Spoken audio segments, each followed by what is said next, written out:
جیسے قرآن مجید کا تحفظ ہے ایسے ہی محمد الرسول اللہ کا تحفظ ہے۔ وہ تحفظ ہوا کیسے ہے؟ جتنا قرآن مجید نے ایمفیسائز کیا حضور کی بشریت کو، قل انما انا بشر مثلکم، اے نبی ان کو بتاتے رہیے، بار بار بتائیے کہ مجھے کچھ اور نہ بنا لینا، میں بھی بشر ہوں، انسان، ہاں مجھ پر وحی ہوتی ہے، تم پر نہیں ہوتی، یہ فرق ہے، میں رسول ہوں تم نہیں ہو۔ یہ بعد میں ذرا اور مسئلہ میں واضح کروں گا، ابھی صرف یہ نوٹ کیجئے کہ یہ تحفظ جو ہے، جیسے قرآن کو تحفظ دیا لیکن اس کے لیے ذرائع بھی ہے نا، یہ حفظ قرآن کا سلسلہ جو ہے یہ اس کا ذریعہ بنا، یہ رمضان میں تراویح جو ہے اس کا ذریعہ بنی۔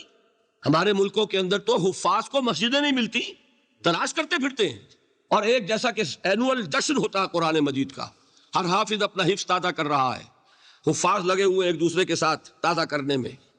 یہ ذریعہ ہے اللہ تعالیٰ نے کہ جس کے ذریعے سے قرآن کو محفوظ کیا۔ تو حضور کو جو حفاظت دی اس کا ایک طریقہ کیا ہوا؟ قرآن مجید میں حضور کی بشریت کا نمایاں کرنا، اور دوسرا یہ کہ خود حضور نے ایسی باریک بینی سے روکا۔ یہ بھی آپ کو پسند نہیں تھا کہ میں آؤں تو تم کھڑے ہو جاؤ، سنا کہ نہیں سنا آپ نے؟ صحابہ کو آپ روکتے تھے۔ ایک صحابی کی زبان سے نکل گیا ما شاء اللہ و ما شئت، جو اللہ چاہے اور جو آپ چاہیں، فوراً ٹوک دیا اجعلتنی للہ ندا، کیا تم نے مجھے خدا کا مد مقابل بنا دیا؟ مشیت صرف اس کی ہے۔ یہ روک ٹوک، یہ وہ چیزیں ہیں کہ جس کی بنا پر اللہ نے تحفظ عطا فرمایا۔ یہ جو آپ نے فرمایا میری قبر کو کسی جلسے اور جشن کا مرکز نہ بنا لینا، فرمایا کہ نہیں فرمایا؟